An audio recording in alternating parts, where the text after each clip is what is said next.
Hi, in today's video, I'll show you how to check the Android version on your Android phone.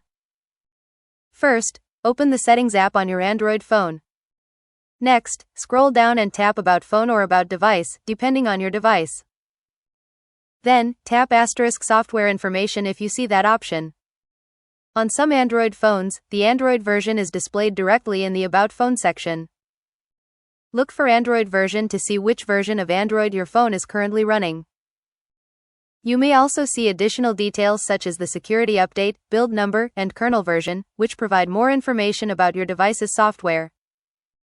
If you want to keep your phone up to date, go back to the main settings menu, tap Software Update or System Update, and check if a newer Android version is available for your device.